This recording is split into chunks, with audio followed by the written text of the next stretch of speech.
Existem temas que são inflexíveis. Quando você, autor, se propõe a tocar em temas sensíveis ou falar sobre temas sensíveis na sua obra, você precisa ter cuidado, você precisa ter responsabilidade. A palavra que descreve isso é literalmente essa: ser responsável, ter responsabilidade. Quando se utiliza de temas, de acontecimentos reais, de dinâmicas reais do nosso mundo, não de outro mundo inventado, do nosso mundo, e aí sim incorporar esses elementos, esses acontecimentos nas suas obras, se precisa ter uma responsabilidade social. O mangá não é só sobre si próprio. Um mangá não funciona sozinho, isoladamente, sem nenhuma intervenção, sem nenhuma influência externa. Um mangá ou qualquer obra justamente existem porque existem o nosso mundo, o mundo real, o mundo que a gente vive. Nenhum personagem de anime ou de mangá pensa sozinho.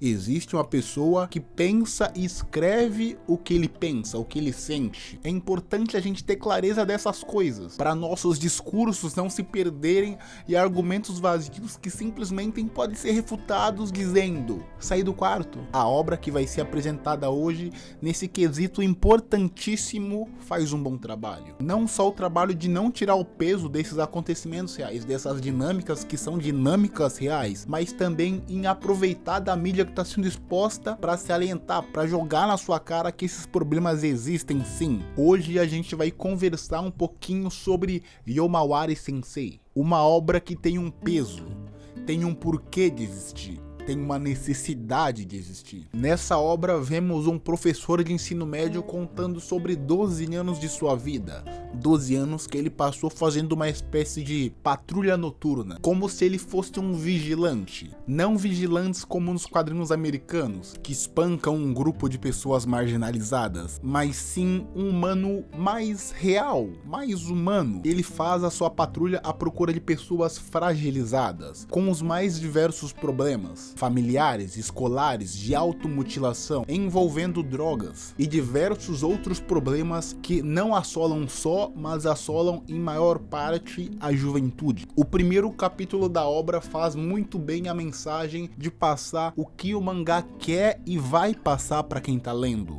Ele vai entrar de cabeça na vida de pessoas comuns, com problemas mais comuns ainda. Mas não ache que problemas comuns significam problemas fáceis. Não existem problemas fáceis. Problemas comuns são brutais. O que se passa no dia a dia, o que se suporta no dia a dia é e continua sendo difícil. Difícil a certo ponto que muitas pessoas não suportam, que se veem sem saída. E é aí que a arte, no caso o mangá, entra.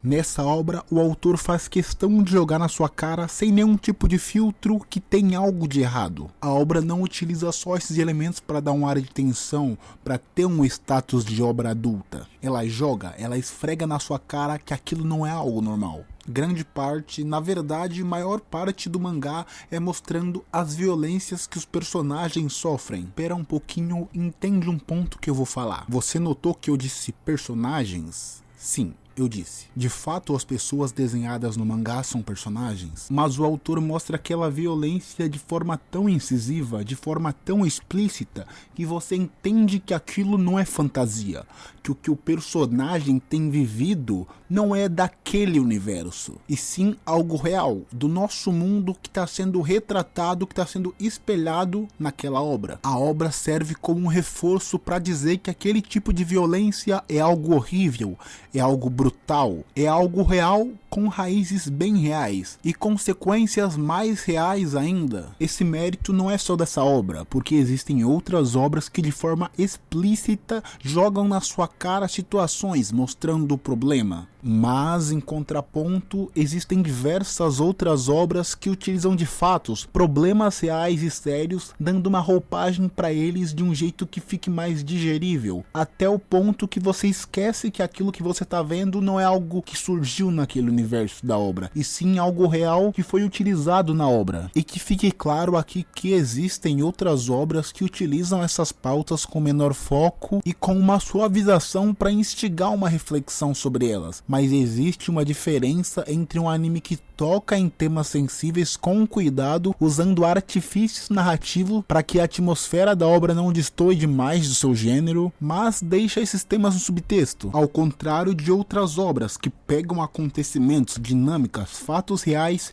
e que mudam completamente a verdade sobre eles. De um jeito mais fácil de entender, nessas obras irresponsáveis, o autor cria uma roupagem. O autor começa a criar narrativas para justificar algo que você sabe que é errado. Você sabe que a escravidão, o assédio, o abuso são errados. Mas e se o autor não for responsável? Ou pior, ou se o autor compactuar com essas coisas que são erradas? O autor é quem cria, quem movimenta a obra. Então, se ele quiser que tenha escravidão nesse mundo, vai ter. Ou melhor, dizendo de forma mais clara, se ele quiser que a escravidão seja algo normal, comum, um senso comum nesse mundo, vai ser. E como eu disse anteriormente, a escravidão e muitos outros assuntos são temas inflexíveis. Não tem como ser aceito, não tem como ser algo aceitável. Que fique claro aqui que o que eu tô dizendo é sobre e exclusivamente sobre as obras que tratam de forma irresponsável esses temas que têm que ser abordados de forma responsável. E gente, vamos falar a verdade, vamos ser sinceros. Caso você não seja descendente de escravos e seja negro, talvez você não entenda o porquê desses temas serem inflexíveis. Talvez você entenda, e isso é o correto, que você entenda a sensibilidade desses tópicos. Mas dependendo da sua idade, dependendo da sua formação, talvez você não entenda o porquê desse alvoroço, o porquê dessa revolta com esses temas serem banalizados dessa forma. Esses temas serem puramente tratados como algo para empurrar a obra, para dar uma atmosfera, para dar um tema medieval, para dar uma ambientação à obra, para ficar algo mais cool, mais adulto, para dar um companheiro, alguém leal pro personagem principal ou um figurante, tanto faz, e essa pessoa é leal a ela não porque ela é uma escrava, porque ele é obrigado, mas sim porque ela gosta do protagonista, porque ela aprende a gostar, porque o protagonista salvou ela da escravidão, trazendo ela como escrava. Eu disse anteriormente, caso você não seja negro,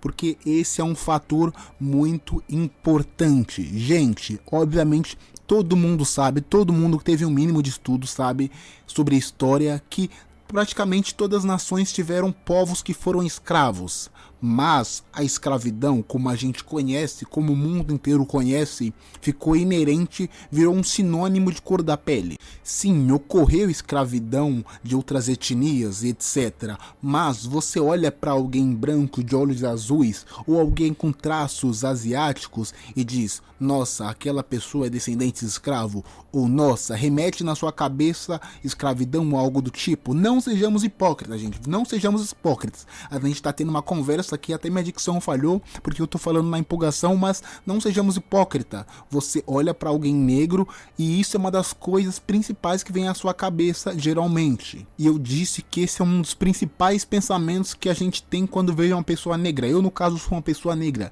E olha, eu não tô dizendo que você seja racista, que você tenha esse pensamento ativamente, de forma consciente, mas, gente, entendamos, isso, a escravidão é uma marca. E muito provavelmente você não vai entender o peso da escravidão, não em animes que dão uma roupagem bonitinha para ficar digerível, como Mushoku, Tate no Yusha ou qualquer isekai da vida que tem um tema escravidão ou que usam escravidão de forma banal. Você vai entender o peso disso quando isso afetar você diretamente. Pode ser alguém próximo, mas caso não seja você, você não vai entender o peso. Você vai começar a entender o porquê desses temas serem inflexíveis, de não ter espaço para romantização, para essa suavização quando você ter dificuldade ou não arrumar um emprego, para quando você estiver andando na rua, as pessoas atravessarem para o outro lado te encarando. Quando você estiver sentado no ônibus, o ônibus está lotado, mas curiosamente não tem ninguém sentado ao seu lado e curiosamente você é negro. E diversas outras questões que tem a raiz nesse tema que está sendo banalizado e as pessoas estão agindo como se fosse algo normal. E não pense que por você saber que racismo é errado, escravidão é errado, ser machista é errado, assédio é errado, qualquer tipo de coisa criminosa e nojenta seja errado, que você não vai fazer. Você saber que racismo é errado muito provavelmente não te impede de fazer piadinhas com cunho racista. ou bater palma e concordar com alguém na internet sem ter ao mínimo um senso crítico. Tudo isso, todas essas dinâmicas são aceitáveis, sabe por quê? Porque boa parte da nossa educação, do que a gente consome, tem a mesma responsabilidade que o autor de Mushoku. Ou melhor, ele tem os mesmos pensamentos do que o autor de Mushoku. E não vamos pensar que isso surgiu agora, gente. Isso aí tá desde que capitalismo é capitalismo, pelo amor de Deus. Então, por que tanto reclamam de Mushoku? Só reclamam de Mushoku porque Mushoku tá em evidência, porque Mushoku é famoso? É óbvio, meu Deus. É óbvio que reclamamos de Mushoku. Eu reclamo de Mushoku, muita gente reclama de Mushoku. Tá tendo Yusha porque tá em evidência. E por estar em evidência, as pessoas vão ver aquilo, vão consumir aquilo, vão puxar algo como parte de si próprio, e não vamos ser hipócritas, não vamos ser idealistas. Nem todo mundo tem um senso crítico para separar o que é bom do que é ruim. Nem todo mundo sabe analisar o subtexto, a semiótica, os signos, a narrativa da obra. Vamos ser sinceros, a maioria das pessoas que saem da escola não sabem o básico das dinâmicas que formaram o país. Talvez você achar que viu algo na grade curricular é saber, mas não é saber. Então, voltando ao tema da irresponsabilidade do autor de uma obra. O autor, quando é irresponsável, quando compactua, vamos ser sinceros, vamos falar na palavra do povo. Para esse tipo de coisa não existe meio termo, ou é sim ou é não. Ah, não sei o que, pro Rudeus. Não, você escreve Rudeus, então você está sendo conivente. E não vamos achar que os autores das obras, dos mangás ou de qualquer outra mídia não têm acesso à informação de onde se tirou que por tal nacionalidade as pessoas não têm acesso à informação. Obviamente, por ele ser japonês, ele vê as coisas de uma forma diferente, obviamente. Os africanos também vê, os americanos, estadunidenses também vê, o pessoal de Cuba também vê, o brasileiro também vê, o russo também vê. Mas a informação tá aí. Ainda mais se você trabalha com arte, você querendo ou não, você vai ter referências de fora e você vai ter que aprender sobre coisas de fora. Ou você acha que as empregadas, aquelas maids, aquelas criadas são algo do Japão, ou você acha que aquelas camas gigantes padrão europeu são japonesas, aqueles castelos padrão europeus são japoneses. Gente, vamos ter clareza. Quando se faz uma obra, é necessário estudar sobre o que se está escrevendo. Gente, isso é necessário, isso é algo básico. Como você vai escrever uma obra sobre um tema que você não sabe sobre o tema? Eu vou finalizar o vídeo aqui. O roteiro, na verdade, é totalmente diferente do que eu tô falando, tipo...